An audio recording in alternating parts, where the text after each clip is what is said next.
Good morning, everyone, and thank you for joining us today.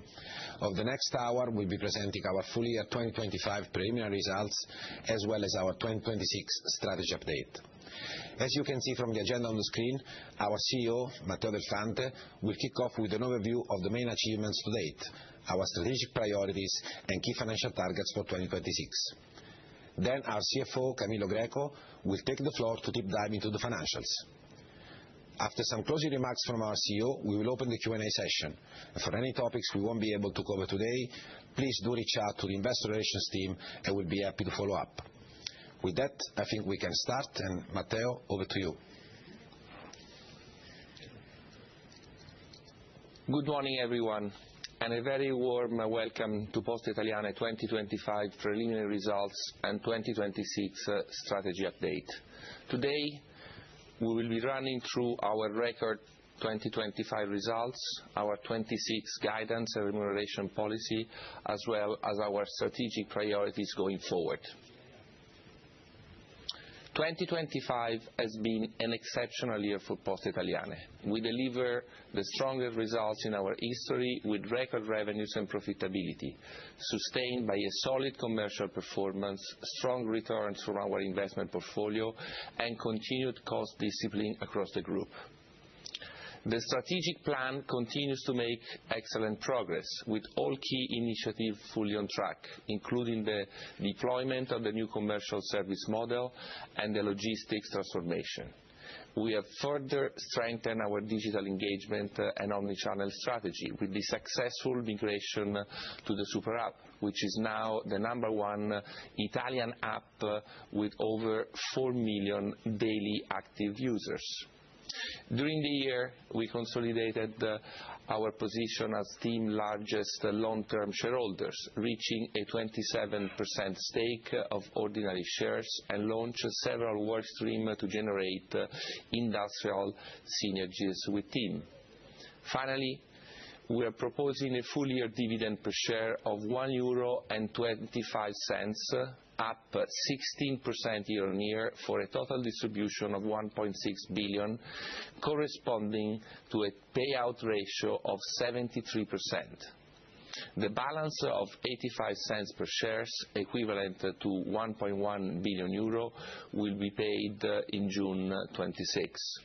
These achievements confirm the strength of our platform business model, and we continue to execute our long-term strategic roadmap. The new 26 guidance points to an EBIT higher than 3.3 billion and a net profit of 2.3 billion, excluding the contribution from the TIM stake, which instead will be fully additive to our shareholder remuneration policy on a cash-for-cash basis, as you will see later in the presentation. Our new multi-year strategic plan with updated guidance and targets beyond 2026 will be released later on this year. Let's move to slide 7, please. We pride ourselves in being Italy's largest phygital platform, connecting the country through our extensive network of almost 13,000 post offices and 49,000 third-party touchpoints. Overall, we manage 27 million phygital daily interaction with our 46 million clients, 19 million of which are digitally enabled. We are Italy Connecting Tissue, a platform built on trust, scale, and nationwide proximity, committed to generating value for all stakeholders and delivering consistent financial returns to our shareholders. Let's move to slide 8, please. In 2025, revenues reached 13.12 billion and adjusted EBIT rose to 3.24 billion, underscoring the strength of our strategy and flawless execution. Net profit of 2.22 billion comes in at the high end of the updated guidance we released in July. Shareholder remuneration growth is fully aligned with profitability, With the proposed €1.25 per share for 2025, our dividend has increased at an average annual rate of 15% consistently since 2017. Moving to slide 9. With the obvious sole exception of the COVID year, we have a proven track record of consistently outperforming our initial EBIT guidance. This highlights the strength of our diversified business model and the consistency of our execution. Let's move to slide 10 on shareholder remuneration. Since 2016, we have returned €9 billion to our shareholders. Over the same period, our market capitalization increased over 3.5 times, from approximately €8 billion at the end of 2016 to around €30 billion today. This means that our total shareholder return has materially outperformed the Italian market index by 2.5 times. With a record net profit of €2.22 billion, dividends for 2025 will amount to €1.6 billion or €1.25 per share. This represents a remarkable 21% average annual growth since 2020. Moving to slide 11. In 2025, we further strengthened our platform by delivering across all our strategic priorities. We completed the migration to the Super App, the single AI-powered access point to our entire ecosystem. We acquired a 27% stake of ordinary shares in TIM, and we're working together on initiatives designed to unlock tangible industrial synergies. Finally, we expanded our role in Italy's digital transformation with the acquisition of a 49% stake in PagoPA. We consolidated our position as the #1 parcel operator in Italy with record net revenues. In financial services, we reached record investment portfolio revenues at €2.7 billion, while in insurance services we posted a solid growth in protection with gross written premium up 21% year-on-year to €1.2 billion. Finally, we have reached a milestone of 1 million energy contracts and launched Team Energia, powered by Poste Italiane, with very promising early commercial results, reinforcing our confidence in the strong growth opportunities ahead of us. Let's move to slide 12, please. Let's now look at some KPIs demonstrating the strength of our digital platform, which is the largest in Italy today. In recent years, we have made substantial investment in our digital platform, expanding our footprint and strengthening customer loyalty across all business lines. This platform is at the core of our strategy and remains a key enabler of sustainable growth. We continue to scale our digital infrastructure. Since 2017, we have deployed €6.7 billion in technology, with more than 70% dedicated to transformational projects. We have also strengthened our capabilities with 2,500 IT specialists, enabling us to accelerate time to market and support the evolution of our business. At the same time, we have moved decisively towards a multi-cloud architecture, with around 200 million in cloud consumption in 2025 alone, and approximately 90% of initiatives being cloud native. This infrastructure gives us flexibility, resilience, and scalability, while reducing cost over time. Our platform is increasingly AI and data-driven, with more than 4 billion transactions analyzed in 2025, improving customer insights, operational efficiency, and product personalization.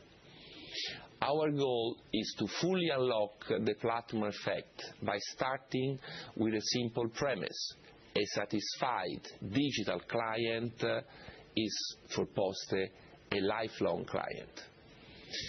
Moreover, hybrid clients seamlessly using our digital and physical channels show a cross-selling ratio roughly 2.5 times higher than single-channel users. And bear in mind that each additional cross-selling point generates a threefold increase in revenues per client. Moving to slide 13. Our super app is the core of our omnichannel strategy. We have successfully completed the migration from our legacy apps to a single unified platform that now serves 16 million users.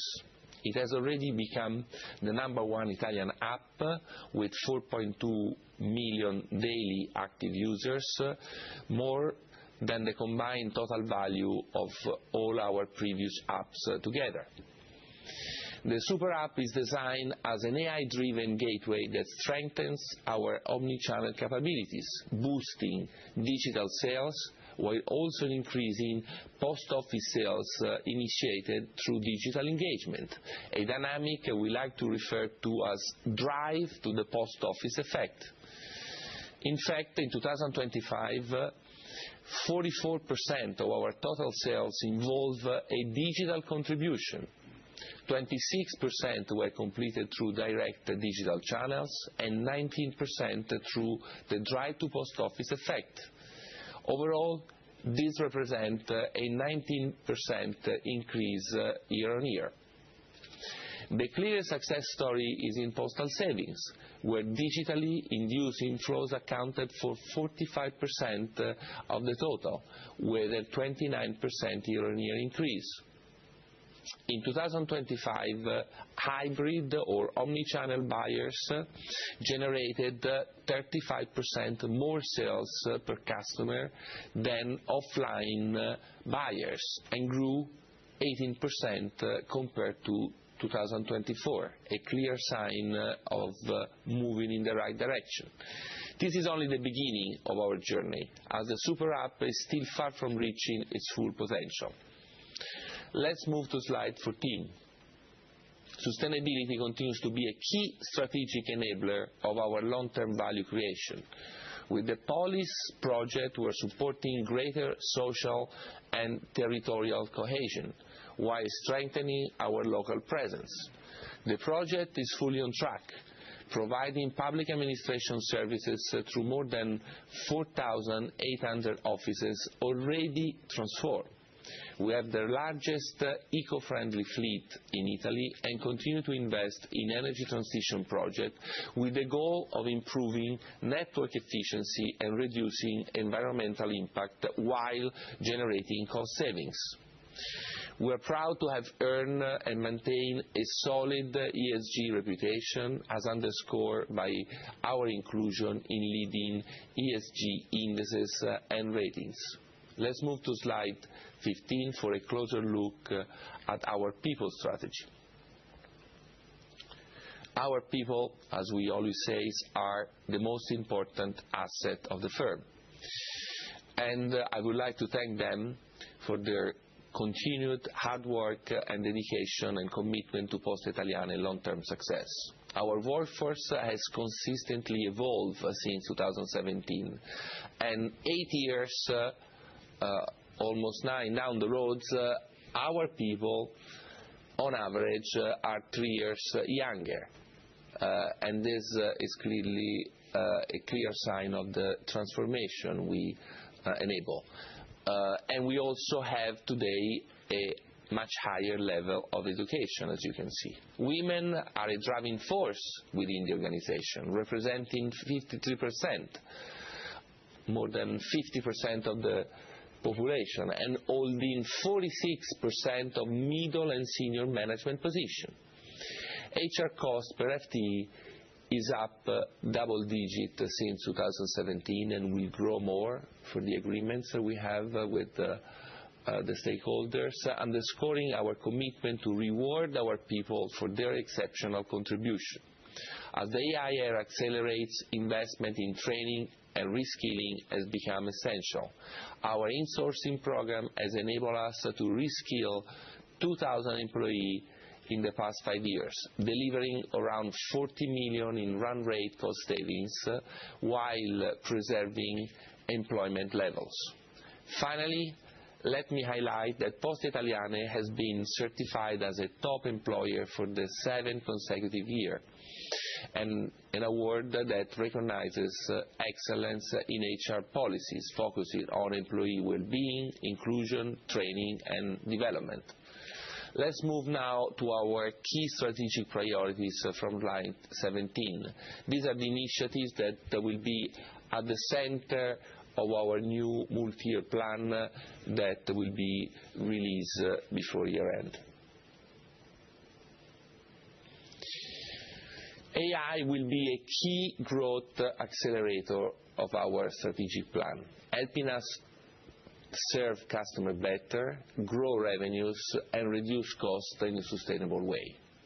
AI powers the personalization of our super app, boosting digital sales and generating drive to post office effect, and at the same time is able to provide smart sales recommendation to our financial advisors in post offices. It is also reshaping our logistic network. Predictive models now support planning, warehouse management and routing of our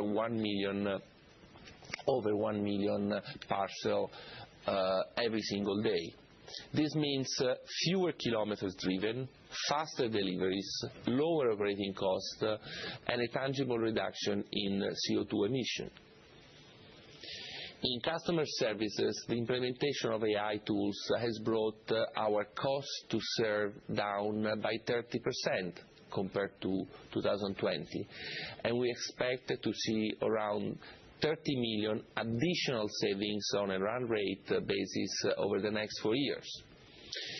In IT alone, the use of AI for requirements gathering and new product development will massively reduce time to delivery of new products and solutions. Thanks to AI, we will optimize external professional services and maintenance, generating 1 million recurring cost savings over the next 4 years. And importantly, AI is also empowering our people. Tools such as Copilot are helping teams to work faster and smarter. Thanks to higher employee productivity, we have reduced 2026 corporate center new hirings by 15% compared to the average of the past 4 years. To make AI truly scalable across our digital operations, we must create a digital brain for the entire organization by digitalizing all corporate knowledge and implementing an agentic AI framework, supported by our robust and efficient hybrid cloud infrastructure.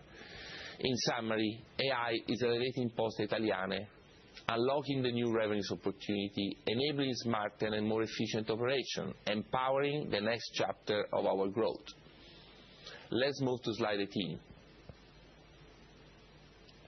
Let me give you a brief progress update on our strategic initiatives with team.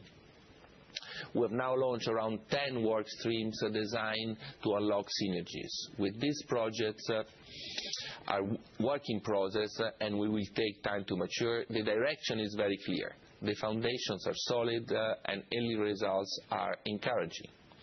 In the meantime, our initial 1.3 billion cash investment has more than doubled in value. It is a powerful sign of market confidence in team transformation and the new long-term industrial rationale. Let me briefly walk you through some of the key initiatives already underway. The migration of Poste Italiane to Team Mobile infrastructure is undergoing and will generate around 25 million annual rate cost saving for Poste. Team Energia, powered by Poste Italiane, has seen a strong initial customer response. We have also launched our consumer and SME protection insurance products across TIM retail stores and online with encouraging early traction. In parallel, we are progressing towards the insourcing of selected TIM services, a move that could generate up to 100 million additional revenues for Poste Italiane, while also advancing several work streams on joint procurement and cost savings opportunities. Through the JV with TIM Enterprise, we aim to create a national champion with best-in-class capability across cloud, sovereign cloud, AI, open source, IoT, and cybersecurity. In parallel, we are also in discussion to acquire a 20% stake in Polo Strategico Nazionale, where TIM already owns 45%. Polo Strategico Nazionale, or PSN, is a national strategic asset whose key mission is to create an innovative, secure and sustainable cloud infrastructure for all Italian public administrations, central and local. This is without question a multi-year journey. Benefits will materialize progressively as projects reach maturity and the execution steps are completed. We are building a partnership designed not for quick wins, but for durable, long-term and sustainable value creation for the two groups. Let's move to slide 19. We take always pride in operating the largest network in the country, serving 1 million customers every day in communities all over Italy, a number that has remained stable even as our digital channels continue to grow. Today, thanks to recent legislative and regulatory development, our post offices are finally being recognized as a fully fledged market network. The 2026 budget law has extended the universal service obligation to 2036, allowing us to leverage on third-party networks to provide the service, freeing our post offices to focus on higher value services. As a result of the 2024 amendments to the 1990 antitrust law, we have no residual obligation to grant access to our network to competitors' products. Finally, relevant Italian and EU authorities have confirmed that our USO compensation is not linked to post office network cost. The implementation of the new commercial service model is progressing as planned. This transformation is strengthening the way we serve our clients by improving the quality of our coverage and deepening the relationship we build with them every day. For our premium and affluent segments, we reach a 69% specialized coverage today, and we're heading towards our 80% target in 2027, 1 year ahead of plan. A key enabler of this transformation will be the post office network reconfiguration towards a more efficient hub-and-spoke model expected to be in place in 2027. This change will deliver better network governance, stronger engagement from small and medium offices, and more options for our clients. Poste is a unique network, by far the largest in Italy, able to provide the broadest distribution and service capabilities. Let's move to slide 20, please. Let me now discuss briefly what will be a key pillar of our new multi-year plan we will announce by year-end.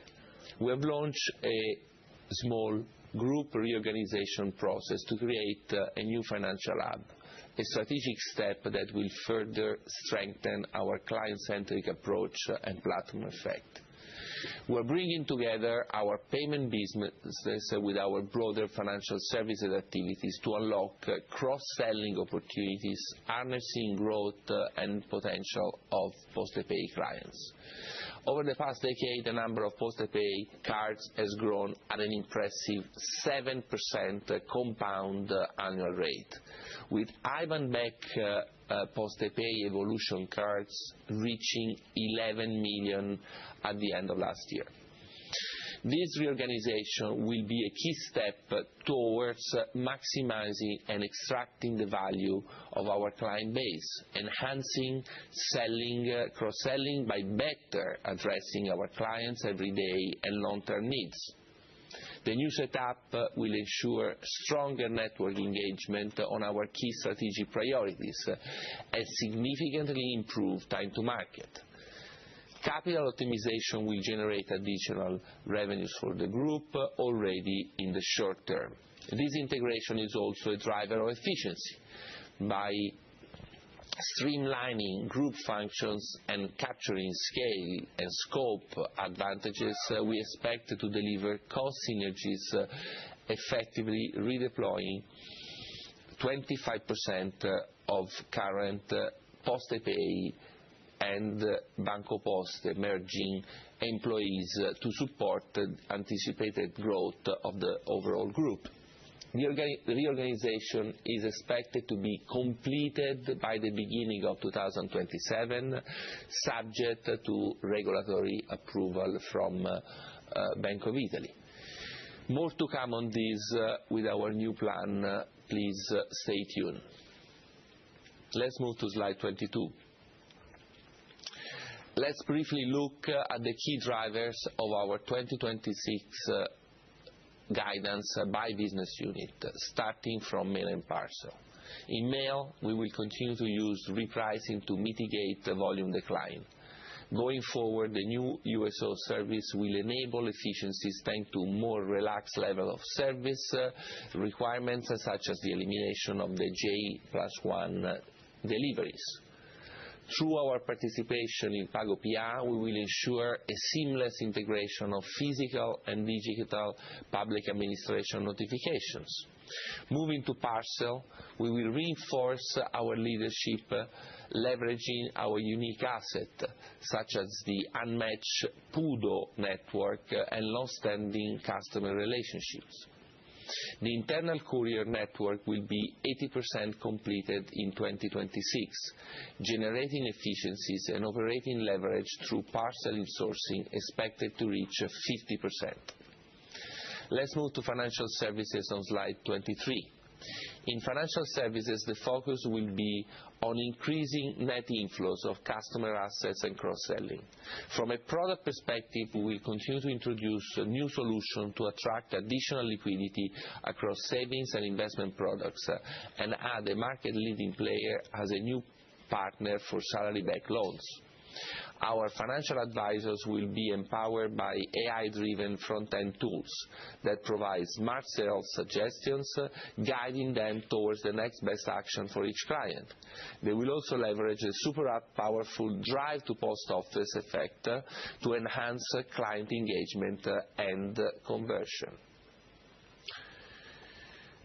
Moving to slide 24 and turning to Insurance, we're seeing a positive and supporting environment in the life segment, with steady growth of client assets. Net inflows are recovering across the sector, and improved portfolio returns are giving additional support to the business. We remain focused on our life insurance business to attract fresh liquidity. Protection, where we have doubled our market share in the past 4 years, will continue to serve as a key growth engine for the group. We see substantial untapped potential within the existing client base and across the Italian market, which we aim to capture through our omnichannel platform. In addition, third-party networks will provide a meaningful contribution to the growth of the business. Let's move to slide 25. Ahead of the creation of the new financial hub, Poste Pay services will continue to generate revenue and profitability growth for the group in 2026. In payment, we confirm our above-market growth driven by e-commerce leadership and enhanced customer experience. In telco, we expect a stability of customer base and revenues, while the transition to T-Mobile infrastructure will deliver cost savings already in 2026. Finally, energy growth will be further boosted by the TIM partnership. We are confident to reach 1.4 million contracts by the end of the year. Let's move to the key financial targets starting from slide 26.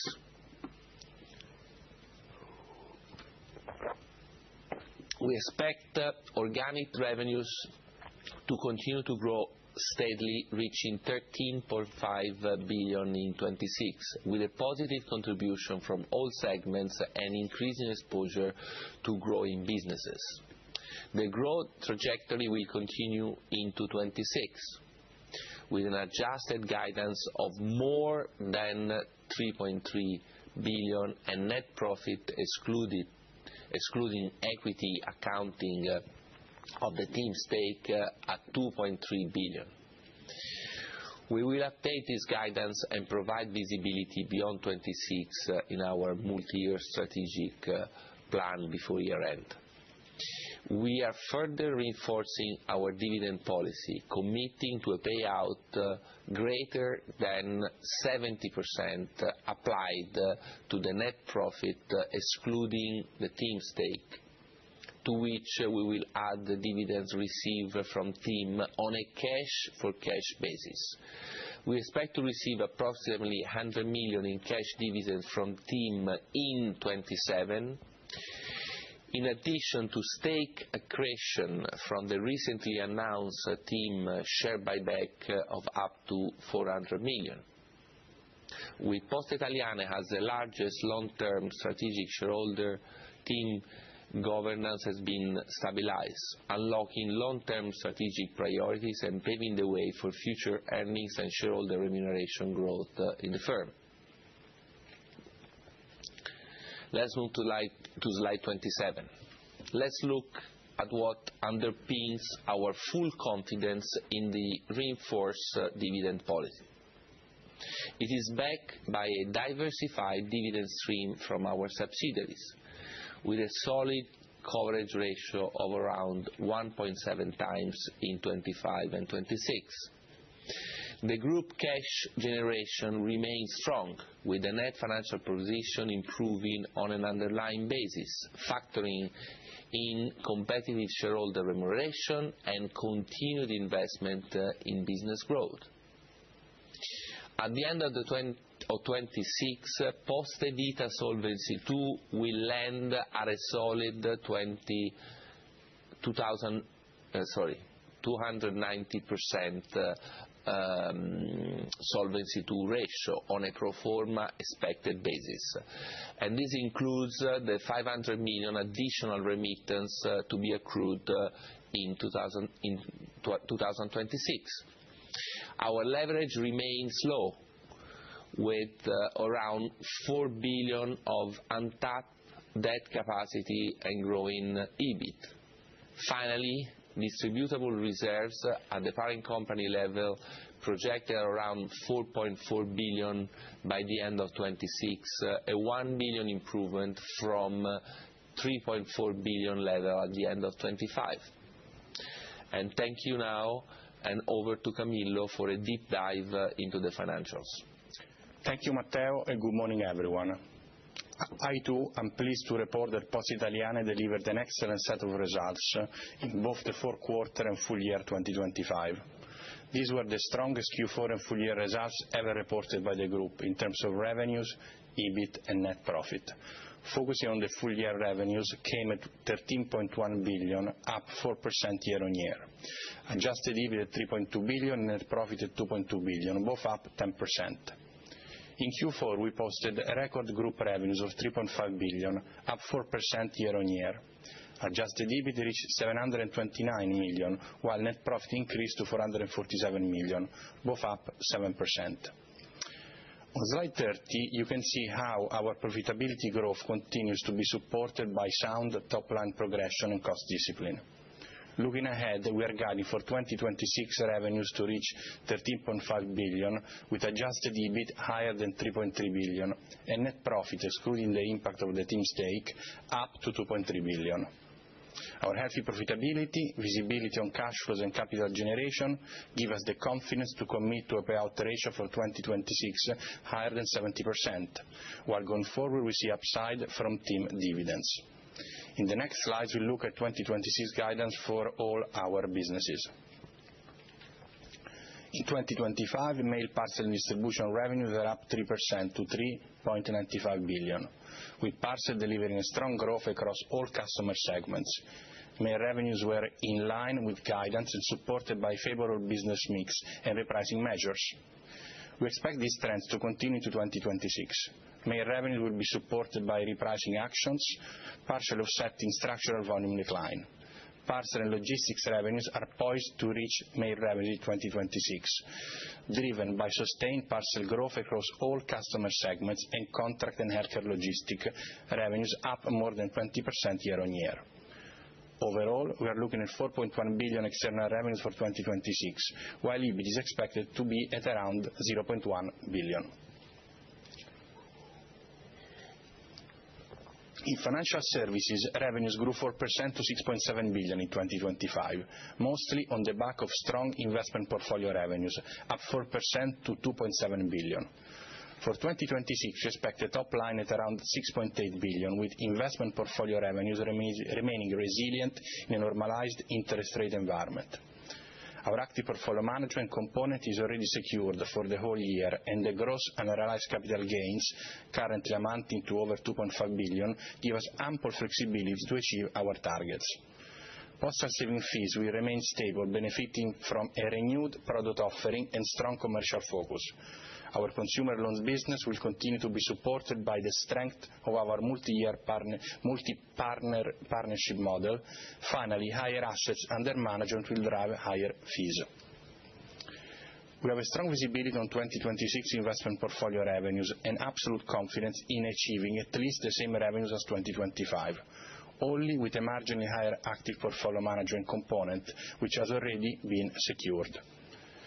Our rate sensitivity remains broadly unchanged versus last year. A 100 basis point downward parallel shift of the swap curve would lower fiscal year 26 NII yield by circa 20 basis points, less than 200 million, while generating 1.9 billion additional gross unrealized capital gains. Insurance service revenues reached over 1.8 billion in 2025, up a remarkable 11% year-on-year, driven by both life and protection. Life investment and pension technical reserves reached 170 billion in 2025, up from 165. We expect our insurance assets to further grow in 2026 and our margins to improve, leading to life revenues of 1.7 billion. Protection gross written premia grow 21% year-on-year to 1.2 billion, and we see this trend continue also in 2026, where we are targeting 1.3 billion and a further improved combined ratio at 83% or less. This will lead to protection revenues contributing by more than 10% to total insurance revenues. Finally, we anticipate resilient profitability supported by positive top-line trends and a slightly lower free capital returns due to the additional remittance to the parent company. Solvency II ratio at 304% remains solid and well above the managerial ambition. In line with what we have announced last year, and thanks to the strong capital buffer, the solvency ratio embeds the second 500 million tranche of additional remittance to be paid by Poste Vita to the parent company this year, on top of 100% of net profit and the repayment of the 250 million Tier 2 loan done in October 2025. Impressively, over the 2024-2026 period, the total cash remitted by Poste Vita to the parent company will amount to 5 billion, 600 million more than what was originally planned. The pro forma solvency II ratio, embedding the final 500 million additional remittance tranche to be accrued at the end of 2026, is at around 290%.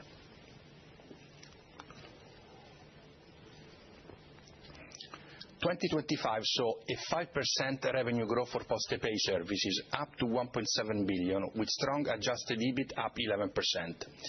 In 2026, we are looking at revenues of 1.8 billion, with payment revenues sustained by organic growth in transaction value at 7%, and total number of transactions up 8%. The energy business will continue to grow in 2026, supported by an enlarged customer base as well as the contribution from the TIM distribution. Finally, we can confirm solid EBIT growth also in 2026. In 2025, we continue to work on our people transformation, driving higher productivity with the value added per FTE reaching €90,000. In 2026, we will further renew our workforce and will focus on our hiring efforts on expanding business activities, leading to 120,000 FTEs by year end. In 2025, total HR cost came in at 5.73 billion, driven by higher salaries as per the 2024-2027 labour agreement and a variable component linked to commercial targets. Productivity improving trends are confirmed, with ordinary HR cost on revenues down to 39%. 2026 HR costs are expected at 5.9 billion. Total non-HR costs for 2025 are 4.71 billion, with variable cost trends reflecting higher business volumes. We expect these trends to continue also in 2026, with non-HR costs landing at 5 billion. Variable costs on variable revenues are anticipated to improve to 60%.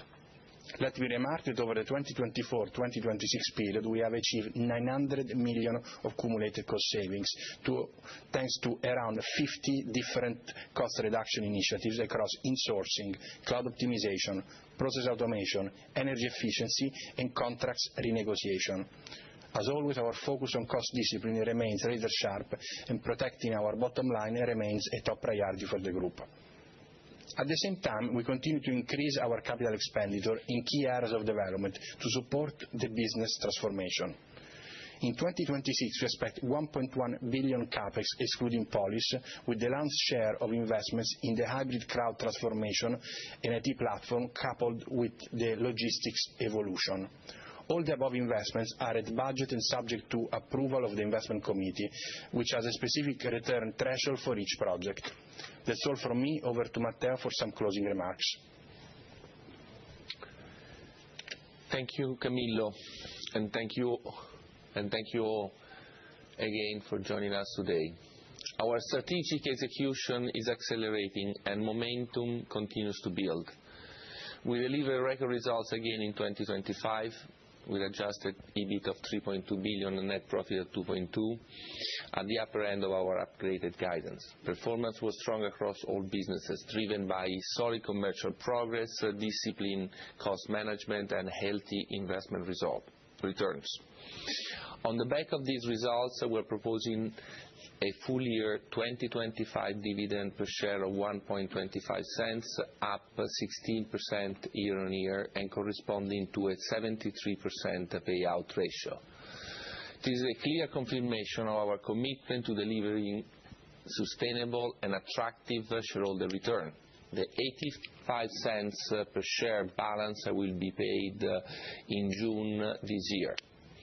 Our leadership in digital, supported by continued investment in AI and data, remains central to our long-term strategy and enable us to innovate continuously to anticipate and meet our client ever-evolving needs. The reorganization bringing together our payments and financial services business is underway. The new financial hub will strengthen client centricity, accelerate time to market, optimize capital, and boost cross-selling, efficiency and growth, maximizing the value of our platform for sustainable value creation. All of this is supported by our unmatched network, now fully operating at market with unparalleled distribution and service capabilities. We continue working closely with TIM to unlock long-term synergies. As TIM's largest strategic shareholder, we have helped stabilize governance and unlock strategic value, supporting future value creation and sustainable remuneration for TIM shareholders. Looking ahead, our 2026 guidance points to an adjusted EBIT higher than 3.3 billion and net profit of 2.3 billion excluding the TIM stake. We have reinforced our dividend policy going forward, committing to a payout ratio greater than 70% applied to our net profit excluding the TIM stake. To this, we will add dividend received from TIM on a cash-for-cash basis. We remain fully confident in our long-term strategic trajectory. which we will outline in detail in our next multi-year plan by year-end. Please let me say a few final words in Italian. Insieme al Presidente Silvia Rovere, al Direttore Generale Giuseppe Lasco, desidero ringraziare tutti coloro che hanno contribuito ai risultati raggiunti. Un sentito ringraziamento alle istituzioni per la fiducia, a tutto il Consiglio di amministrazione per il supporto e per i consigli continui, alle organizzazioni sindacali per il supporto continuo e a tutti i colleghi e le colleghe di Poste, il cui impegno quotidiano è la base del successo del nostro gruppo. Thank you, and over to Giuseppe for the Q&A session.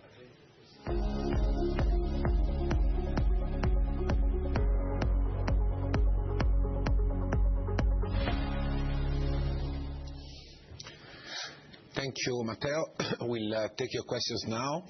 You can ask a question directly via the audio line or through the webcast platform. Please, if I can ask you to speak clearly into the microphone and limit yourself to 2 questions. Again, for any topics we won't be able to fully cover today, the IR team and I will be available to follow up. The first question we have today is from Gianluca Ferrari at Mediobanca. Go ahead, Gianluca. Yes, hi, good afternoon, everyone. So the first one is on page 32 on financial services. I was wondering if you can remind us why 130 million higher revenues is not translating into higher EBIT. The second question is on the 832 million negative operating variances in the CSM in Q4. I think there is a footmark explaining different cash flows, lapses, claims. Again, I thought lapses were improving, so why you got negative operating variances in the quarter? The third is on postal savings, postal products. There is a tremendous improvement in net new money there in Q3 and Q4. This allowed you to reach 1.8 billion. If I recall properly, you had the upper end of the range at 1.9, assuming certain level of gross flows. Given the results reported in Q3 and Q4, what is needed to get there to the 1.9 billion, assuming this performance is maintained in 2026? And if I may, last one, would you ever consider investing in data centers together with TIM? Thank you. Thank you, Gianluca. I'll start with the final one. We will not invest directly from our balance sheet in data center with TIM, but we are aware that TIM is looking at doing those investments on the real estate side with specialized funds that are focusing on the specific asset class. On financial services, I will ask Camillo and then... So on financial services, it has to do with our infra-group relationships and the additional cost of selling the product due to the distribution. So it has to do with infra-group arrangements. Okay. And on the operating variance... Yes, on the operating variance, Gianluca, as we discussed previously, the higher lapses we had in 2025 were, for half of it, pretty much self-induced by the activity of the network that worked on client portfolio to rebalance those portfolios. As we anticipate to continue this activity to a lesser extent also in the next 2 years, we increased our lapse assumption on the existing portfolio, especially for the next 2 years, effectively taking up front the impact of higher self-induced lapses with benefit of new production that will only come when it materializes in 2026 and 2027. The impact on the P&L of this is not negative. I mean, the P&L is resilient because the effect of higher lapses is a lower liability duration and therefore a higher percentage released to the P&L with the CSM staying stable after release. Thank you. And on parcel, I think, there was a point, It was on parcel or postal savings? No. Postal savings. Postal savings. Postal savings, yes. What do we get? What do we need to get to 1.9? Well, I mean, the first thing I would say to sort of frame the conversation is that last year we made 1.75 billion on postal savings. This year at 80 million more because we are at 1.805 and we are above budget. So I think that we should sort of, first of all, take note of the fact that 2025 has been an exceptional year with respect to postal saving performance, to also the extent we had positive net inflow of 600 million euro in the last quarter of the year. Having said that, we are getting into a next leg of that relationship. We are clearly doing what we are supposed to do, so at some point there will be a conversation about how further up the performance can improve. As far as 2026 is concerned, we have a budget another 1.8 billion, which I remind everyone is 1.751, 1.849, so there is space to go possibly above also what we did this year, but this year we did make 80 million more than the year before. Do you see net inflows in postal savings in 2026 overall? In postal savings in 2023 we won't see a net inflows. I think that historically what we have done is we have tried to sort of compensate for net outflows with accrued interest on the remaining portfolio, and I think this is a strategy we see also for next year. This year we had net outflows of 5 billion compared to 6 billion in 2024, so we had a net positive performance of 1 extra billion. Brilliant, thank you very much. Thank you. Thank you, Gianluca. The next question is from Sophie Peterzens at Goldman. Please, Sophie, go ahead. Yeah, thanks a lot for taking my question. So the first question would be around the new payments and financial services hub. How should we think about the impact on your telco subsidiary, and how should we also think about your stake in TIM kind of longer term, now that you have kind of a home product subsidiary or hub left? Do you plan to expand into other products? And then my second question would be around your Solvency II ratio, which is exceptionally strong. You still have a 290% Solvency II ratio, which includes the 500 million of additional remittances in 2026. How should we think about the Solvency ratio going forward, given that you target closer to 200%? Thank you. Thank you, Sophie. That's a good question on the financial hub, because technically today both our energy and our telecom business are sitting on the PostePay, which is merging with Banco Posta. As a result of this merger, we will hold the energy business and the TLC business at the parent company, at the holding level. Which means that it would be basically a distribution agreement with the network from external third party, or directly from our Poste Energia or Poste Mobile specifically. And with relation to our new shareholder position of TIM, we are clearly working at potentially having some of the TIM products hosted in our networks, but that's work in progress, and at this point in time we cannot comment more specifically on this. Solvency II ratio at 290, I will leave it to the CFO. So we are obviously, as you have seen also in the presentation, always figuring out ways to make our capital structure more efficient, and I did say it in the script, I repeat it, we did get out of the insurance business 1.9 billion this year, between repayment of intragroup debt, dividend, extraordinary dividend, which totals in in the period 2024-2026 should total to 5 billion. We are clearly, hence, looking to what's next. That's realistically going to be part of a capital markets session, which will happen later in the year, as the CEO already mentioned, but it's clearly something that we are very focused on. Thank you. Thank you, Sophie. The next question is from Farooq Hanif at JP Morgan. Go ahead, Farooq. Hi, everybody. Thanks very much. Just firstly on your AI initiatives, when you talk about the 100 million annual cost savings, is there going to be like a big cost to achieve, or is that already in your CapEx? And will you get that down to the bottom line?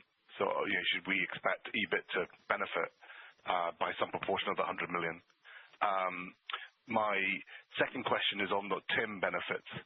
So you've very kindly given us the 100 million kind of revenues and the cost savings, but you mentioned kind of energy and insurance. I mean, from your initial kind of work into this, what are you seeing here as the potential and the timeline of sort of delivering that? I mean, I get that you will talk about this later, but just to get a sense for now for our forecast. And maybe if I can just slip in a quick third one, apologies, but your deposits in Q4 in financial services were really quite negative. Just wondering whether we can read any trends here and what you expect going forward in net inflows. Thank you. Thank you, Farooq. On the first question on AI initiative, we mentioned 100 million of cost reduction within 4 years, which means, being cautious. I'm sure it will be before 4 years, and it will be certainly, a reduction of our cost base by 100 million.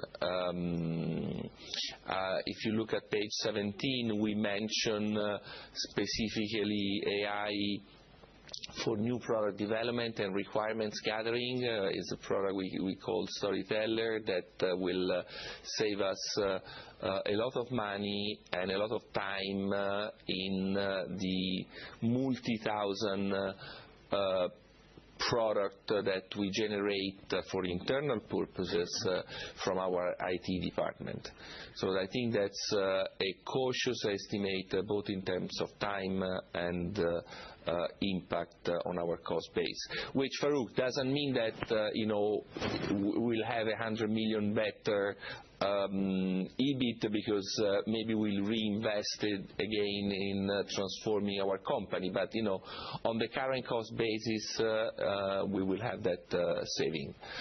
On TIM, giving you a feel, is some we will see certainly in 2026, and it will be around energy, around insurance for consumer, and preliminary insurance for SMEs.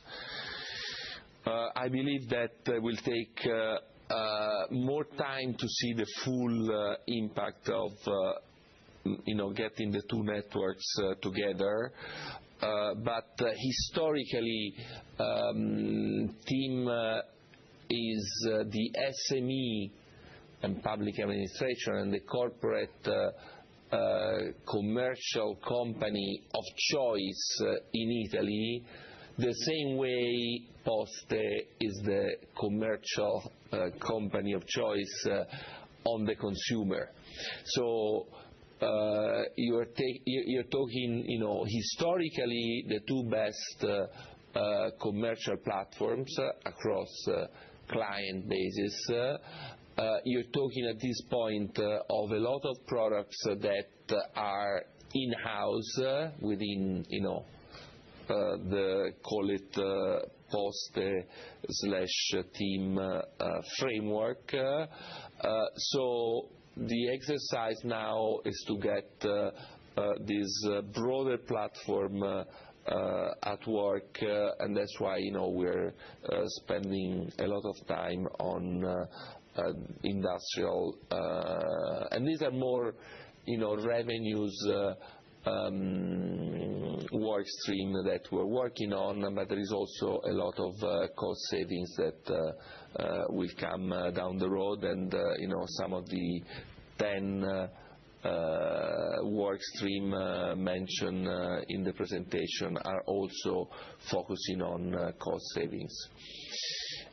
More, I think, this year on our new plan presentation. And on deposit, I think there is a specific... Yes, so on liquidity on our bank accounts, I think the first good news is that if you look at the beginning of the year, we had 84 billion of liquidity between retail, public administration and enterprise, and at the end of the year we have 87.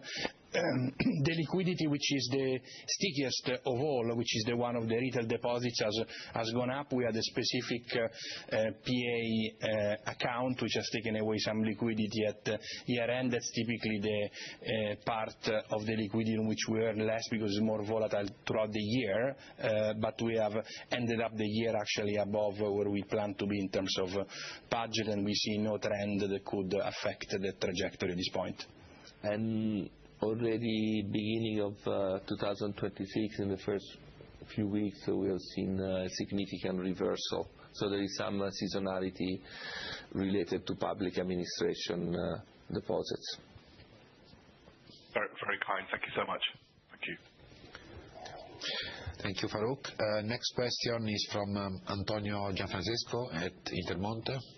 Go ahead, Antonio, please. Yeah, good morning. Thank you for taking my question.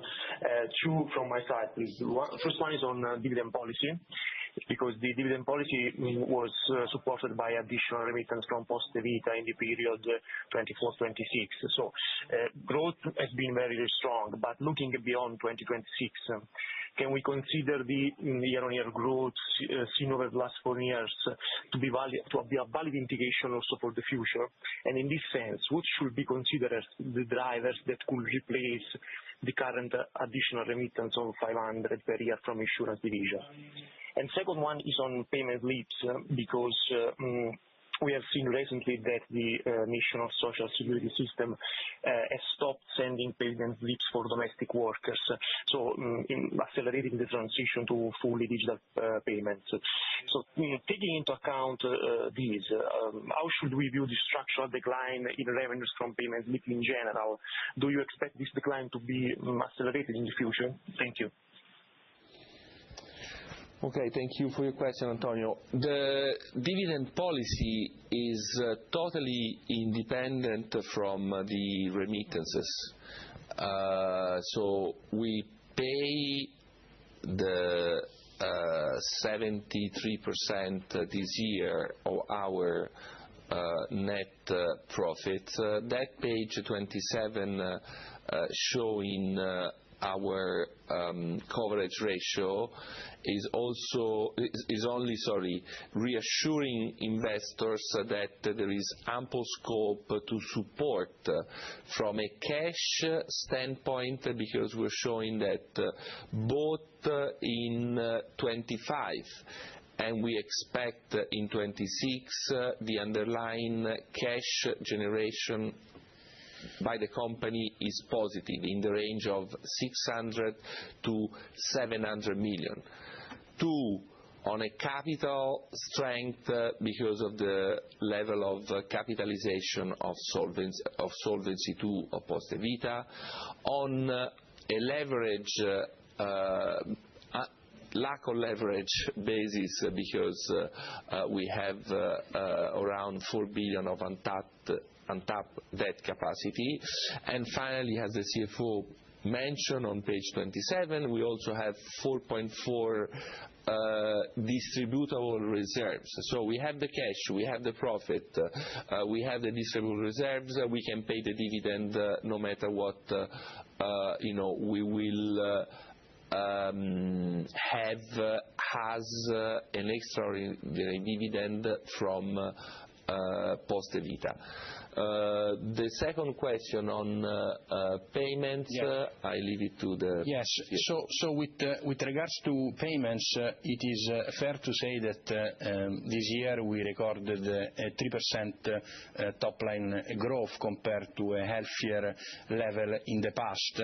However, as mentioned in previous quarterly updates, this lower level was expected, as this year we have a step to absorb, which is the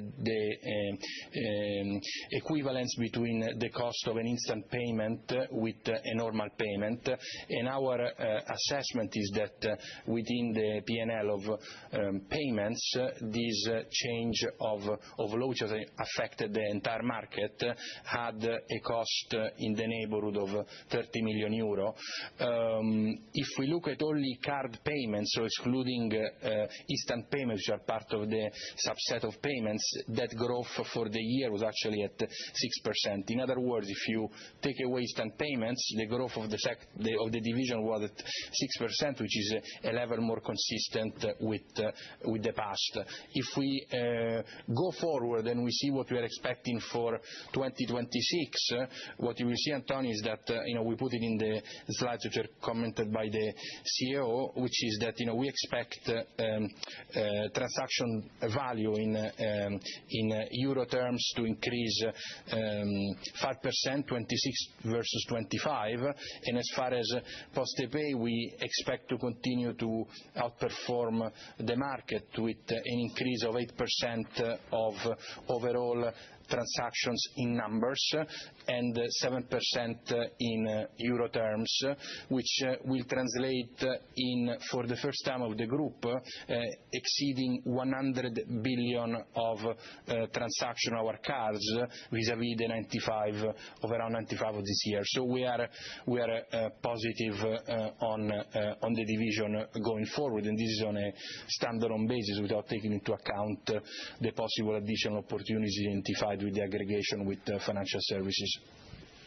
Yeah, and sorry, let me just add, I think that we should look at payments more and more in the context of our platform as a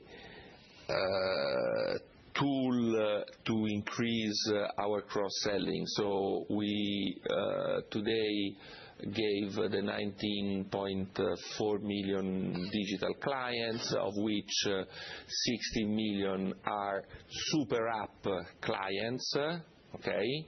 And the 16 million super app clients have 4.2 million daily average users, is by far the largest Italian app number of daily users. And out of the 16 million, there are 14 million digital payment wallet, which means that our super app now, for 14 out of 16 million clients, is used as a payment tool.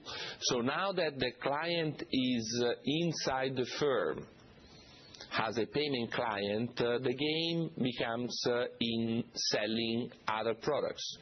And that's the rationale behind the financial hub aggregation. We gave the number that every extra product we manage to sell, we have a multiple of 3 times the revenues.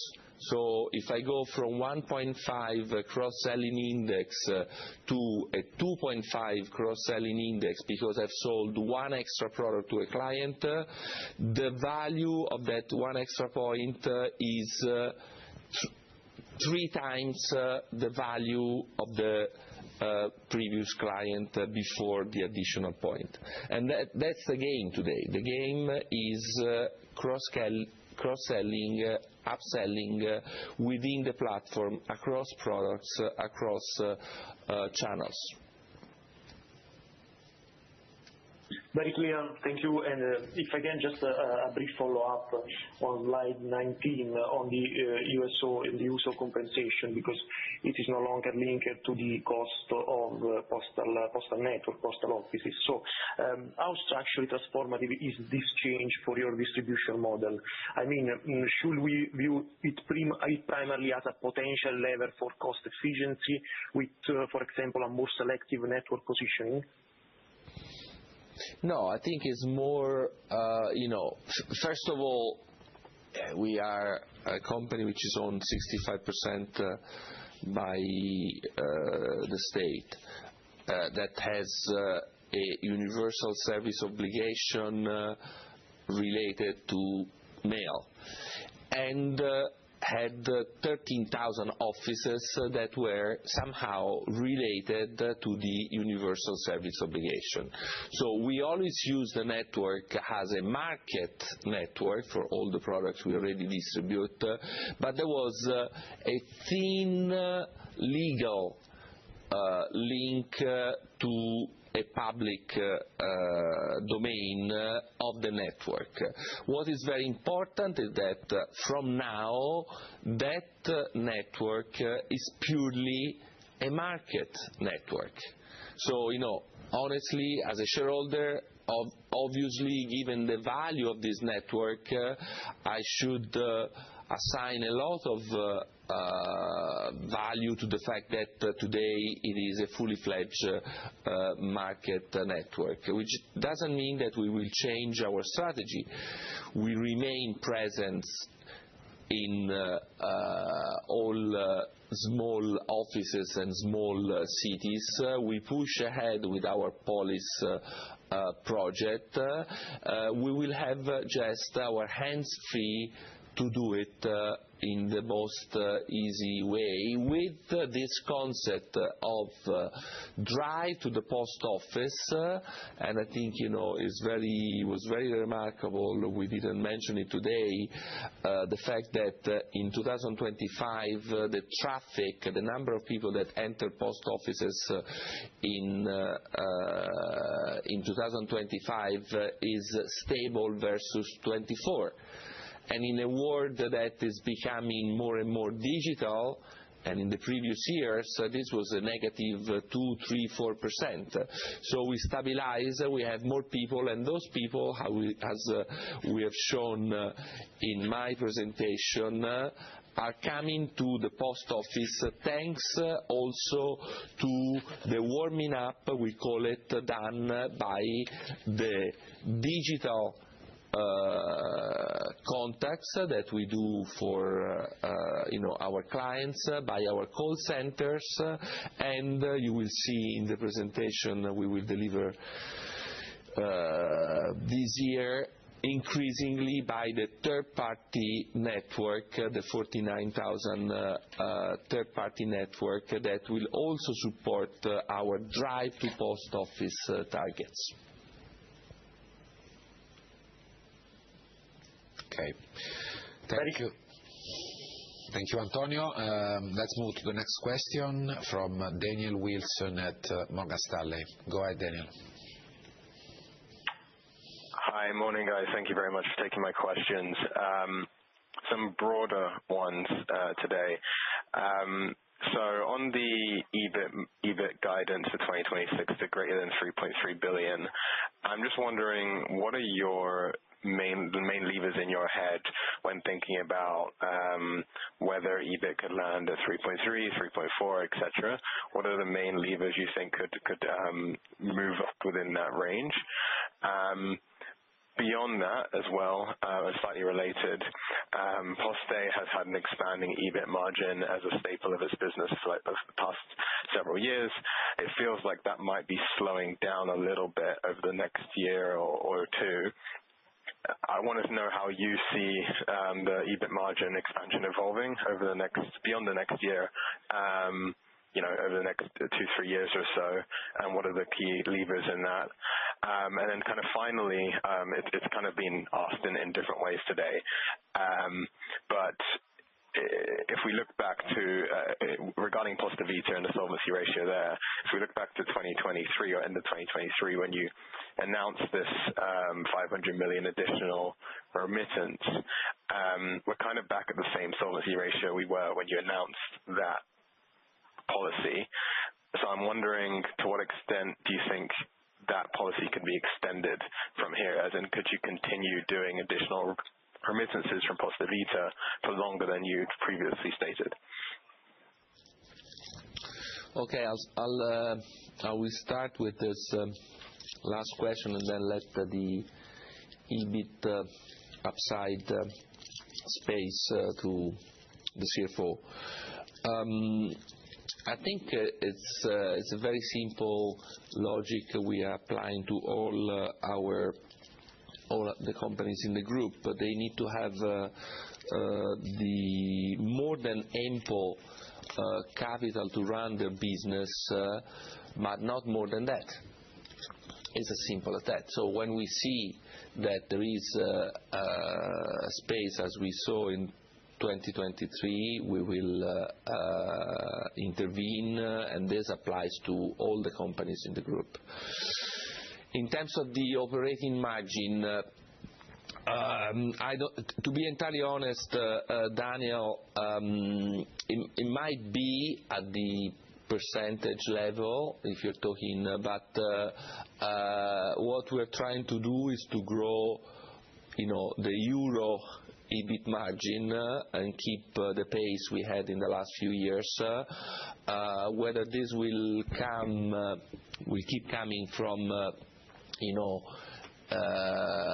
mix of higher revenues and lower cost, and what kind of mix we will have going forward, I think is a bit premature. But overall, I don't feel that going into the new plan we will present this year, I really don't feel that the company has lost momentum. I think we try today to give you the feel that everything we invested on in the digital space in the last 9 years is finally paying off very well. And so, when you have the products, you have the digital presence, you have the trust, you have the physical presence, you have the trust.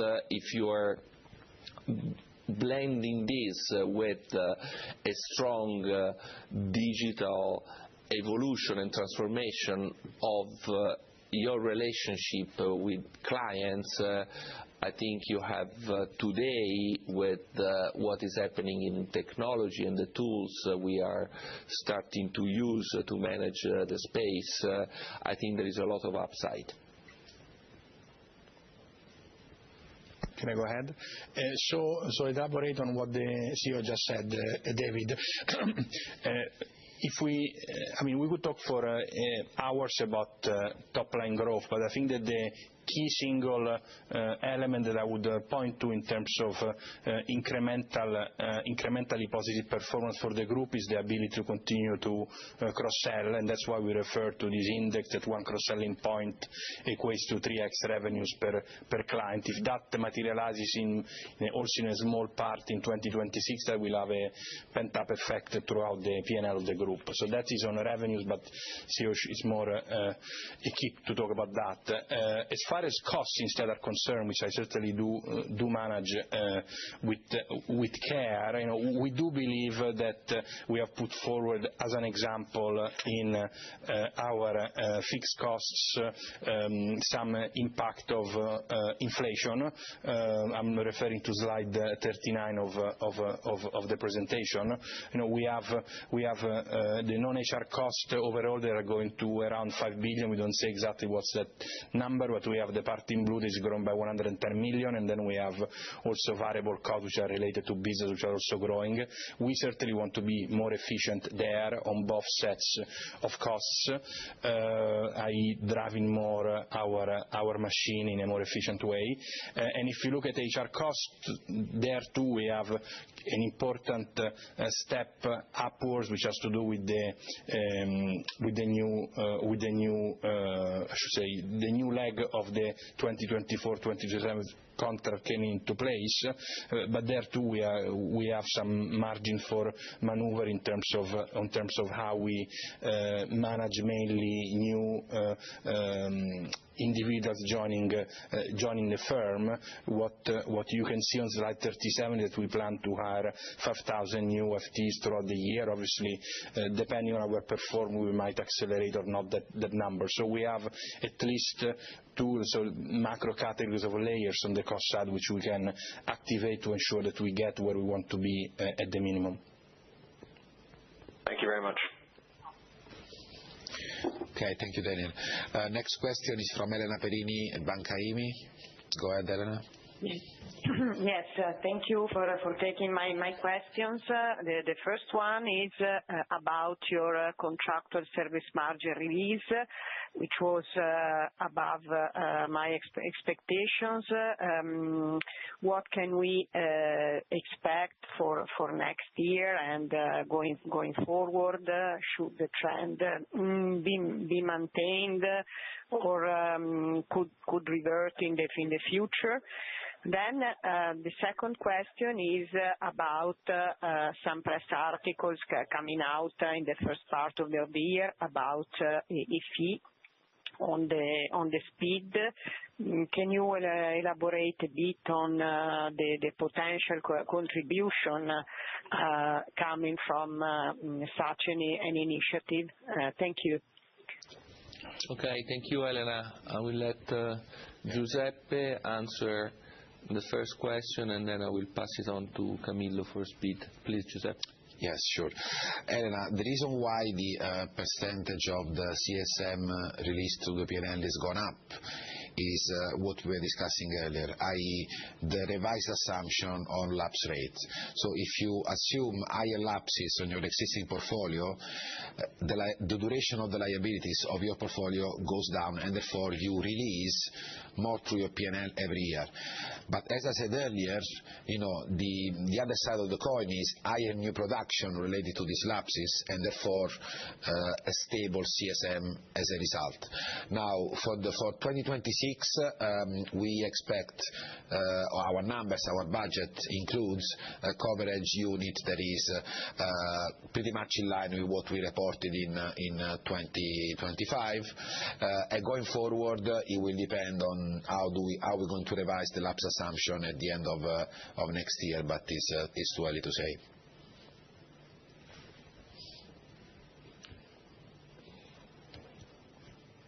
And with regards to okay, thank you. With regards to speed, first thing I'd like to remind everyone is that not everyone pays speed, which is a source of great discussion, but whoever is an Italian resident abroad, minors or individuals over 75-year-old are excluded from the fee.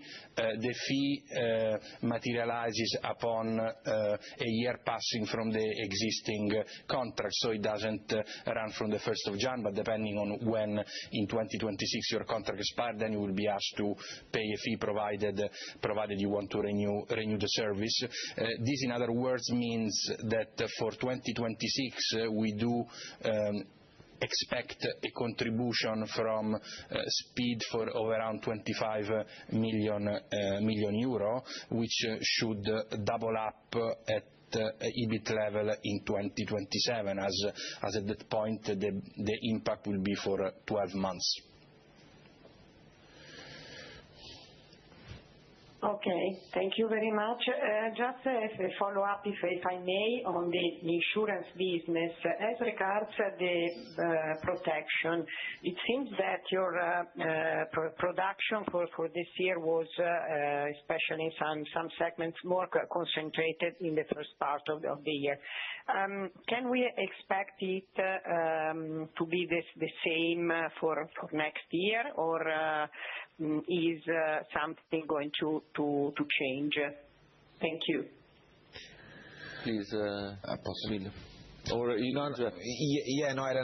I think you might be referring to the fact that if you compare the full year growth to the growth we reported in Q4, clearly in Q4 it looks like we have a slower growth.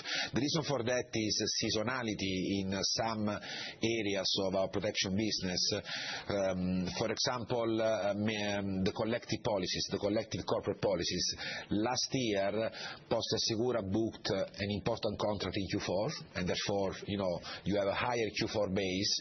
That's why the growth rate Q4 on Q4 seems lower. But it's only a matter of seasonality in the booking, mainly of the corporate welfare business.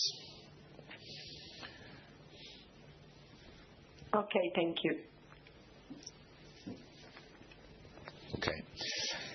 Grazie, Elena. The next question is from Michael Huttner, Berenberg. Go ahead, Michael. Fantastic. Sorry. Sorry about this. Can you hear me? Yes. Perfectly. Yes, we can. Thank you. So I had two questions, and they're really, really simple. Can you remind me of the split of net investment margin between the capital gains and the recurring? And you did say it, but I wasn't quick enough to write it down.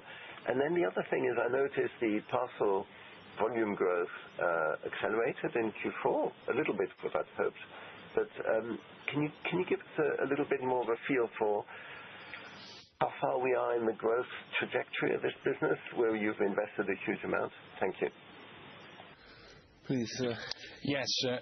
So with respect to the question on NII, we do report what we call portfolio return, and this year the return was 2.7 billion with a very marginal contribution from active portfolio management, so it was basically 99% NII.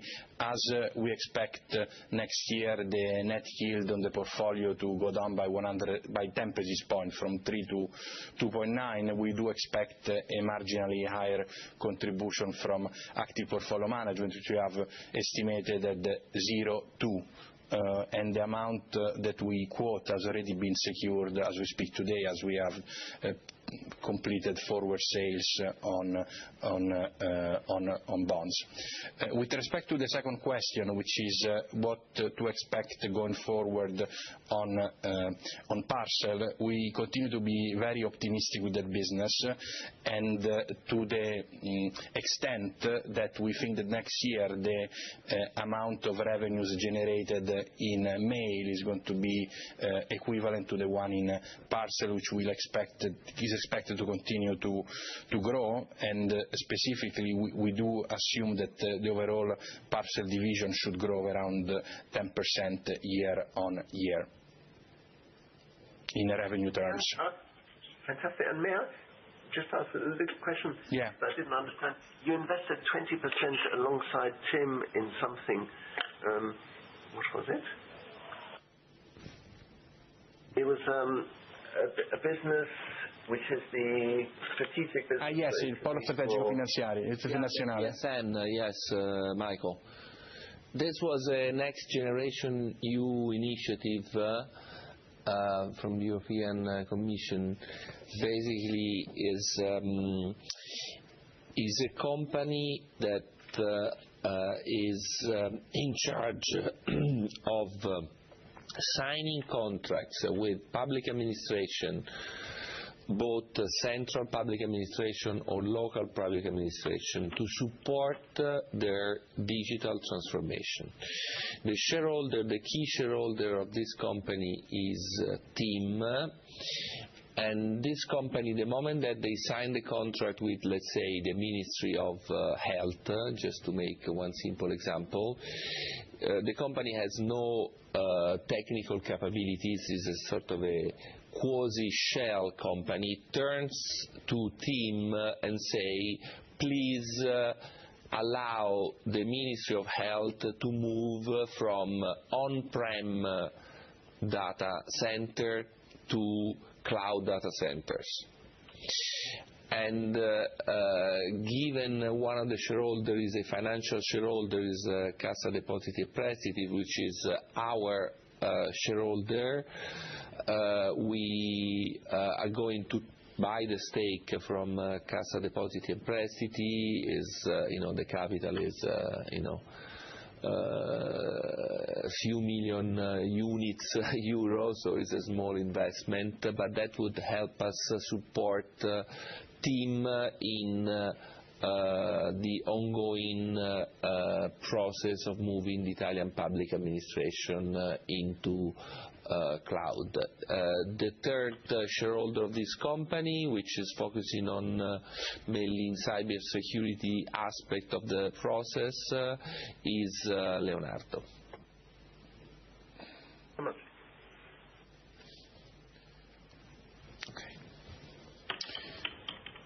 Okay, thank you, Michael.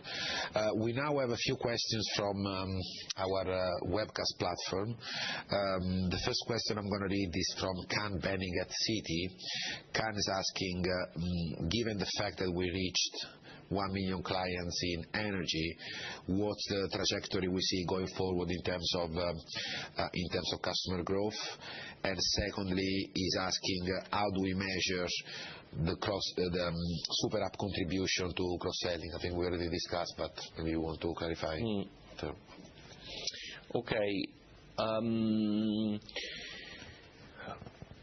We are ahead of plan on the energy, and 26 started very well. Is a product that, to our surprise, has more than 50% of new clients of the on our new contract we sell, which is kind of a surprise for us because we have a lot of clients, and to think that there is one new product that is bringing client that we didn't have before is very, very positive, because it means that is a product that is really welcome and liked by clients. Telecom Italia launching TIM Energia in their offices has started very well.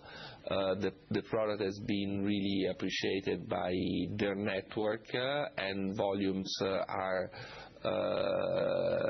interesting, and that allows us to say that we are targeting the 1.4 million clients before year end.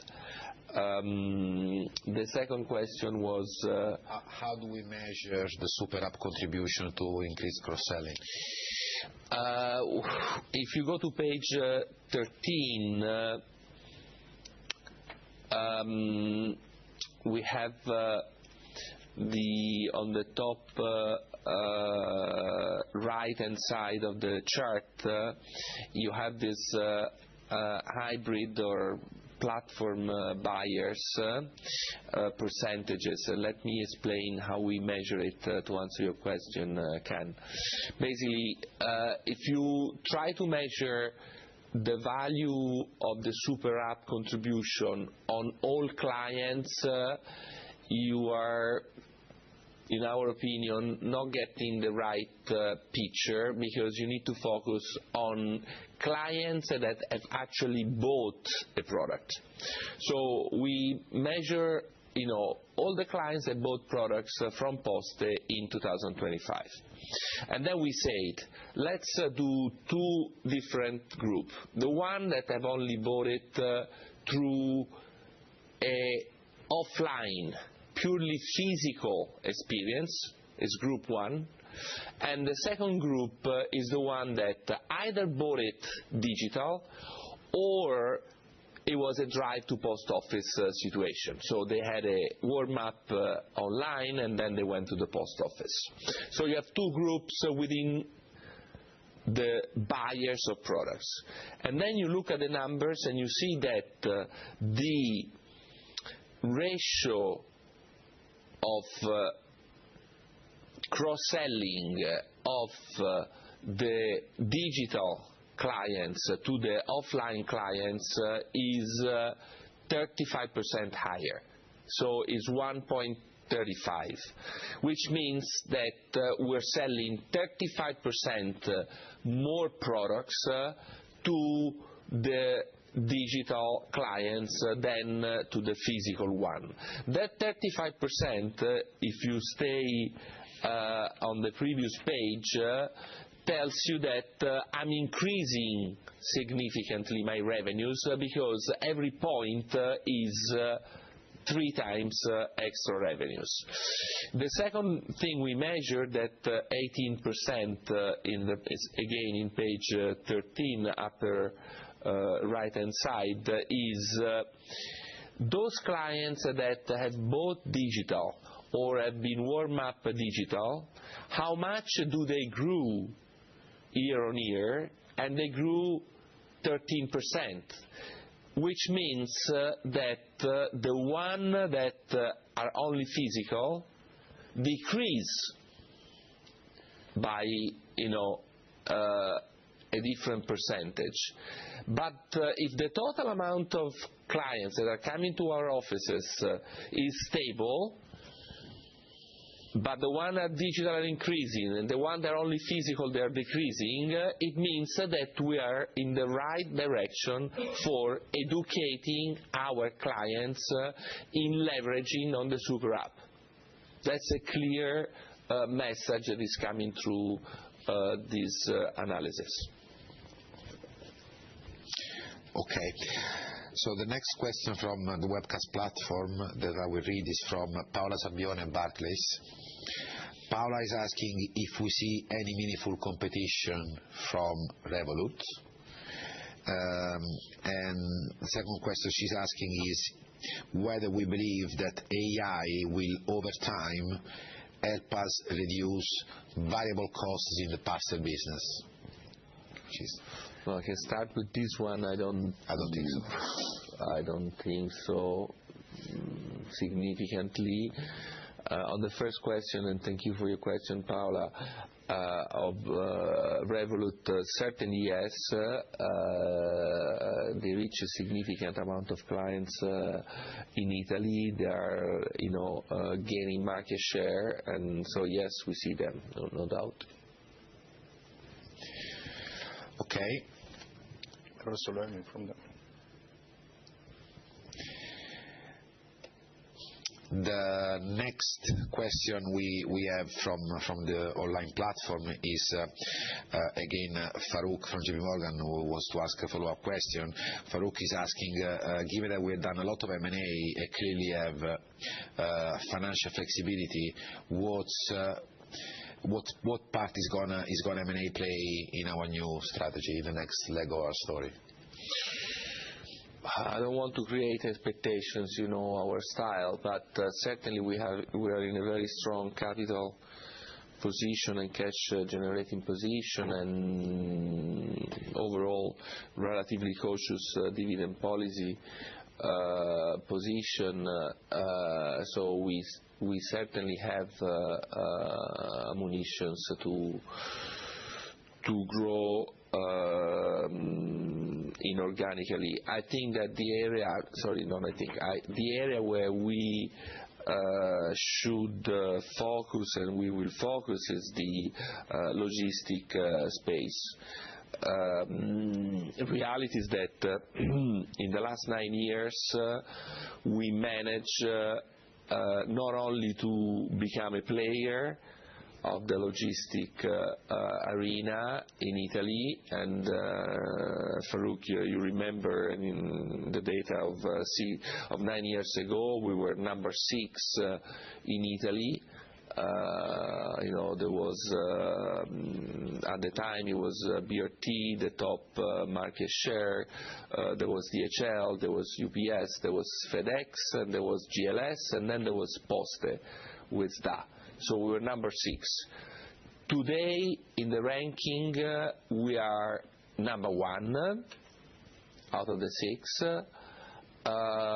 We have the strongest momentum of the lot, and so we are in a position of strength in logistics that probably we have never experienced. And that's when you might want to try to consider. It's Italy mainly, nothing that we have, obviously we always monitor opportunity, but nothing that we have seen at the moment. We know the space very well, so nothing that you should expect to see anyway over the next, let's say, 6 months.